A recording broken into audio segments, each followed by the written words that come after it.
Babosi ba KMTV turagarutse kandi uyu munsi nzananye n'icyuki mwamubonye aje kuba yagira byinshi ndakuramukije aha dutangure widondora urumva nakajwi kiwe tangura widondora ugira ariko radukurikirana.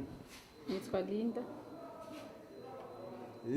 Linda ni umuntu ki uyu munsi washyize muri KMTV uzanywe n'iki? Linda bavuga ko ari umuntu akunda umuziki w'u Burundi. Linda ni umuntu akunda umuziki w'u Burundi, ni nayo mpamvu muri aka kanya nyene gatoyi reka tubwire umuntu afana cyane kurusha abandi.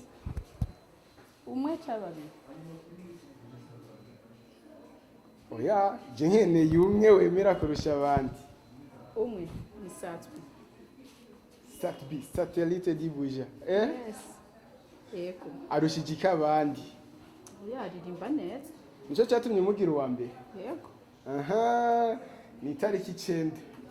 Hari ikintu gitegekanijwe. Ukiteguriye gute? Neza cyane. Ntabwo ufise yuko hari abandi bantu bazobagirira ibindi bintu bitandukanye no gusatura. Oya, ntabwo wadufise. Ntabwo wadushobora kugira twebwe. Hari amajambo yabonetse ku rubuga rwa Facebook aho bazanye stati yanditswe n'umuririmbyi bita Big Fizzo. Umuririmbyi mukeba nkundira nkoresha iryo jambo wa Satbi Linda. Ntabwo bayagutira ry'amajambo kuko havuzwe amajambo menshi cyane. Ntabwo wadushobora kugira ahubwo niwe yagize ubwoba bwo guhangana na Satbi kubera ko ashoboye. Ashoboye cyane cyo gituma yakiyagira ubwoba cyayandikisha ry'amajambo kugira ntazohaboneke. Nuko nabivuga. Ari nkamwe usanga naho yari karondira kungene umwanya ugera hama bakagira ibikorwa byiza akaza hama akerekana ko ari we king. Ho bizogenda gute Linda? Byose ni sawa. Aje ni sawa. Kubera twe ntabwo wadufise ntabwoba turi tayari. Yambwiye izina Linda ngira makenga ndicwa ndaremba nawe ndabizi yuko wari wayagize bibaje ati mbega niwe Linda la Costa reka dohomoje wapi siwe Linda bisigura ko abafana bose basatwi bitwa ba Linda sibo ba Linda la Costa. Linda reka ndagushimire cyane kuko ryari iteka ntangere gukorana nawe ikiganiro.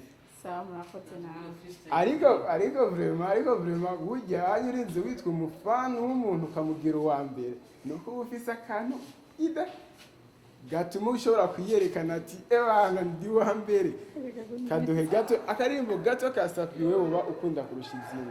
Akaririmbo uturirimbire gato sinzi kuririmba. Nta kibazo. Oya sindabizi. Yego kujye nyene usanzwe uri muri douche. Ndi muri douche. Hari ukuntu turi muri douche dukunda kuririmba uturirimbo tw'abantu dukunda. Oya muga sinzi kuririmba. Koresha iryo jwi Imana yaguhaye. Ntuyipinge. Oya ntuyipinge. Ntupinge Imana. Rikoresha uko nyene. Ntavyo noshobora. Oya gato ndabigusavye basi ndabigusavye. Byararangiye nitukiri kumwe. Ngeza. Muri commentaire siga muvuga ati mbega niko nyene nazi kuririmba canke yarigirishije. Wow, reka tubonane mu bindi biganiro biza. Yari Chankuzano gato karakora. Ni Sai Touch yari kuri kamera. Mwakoze subscribe ni bagiye.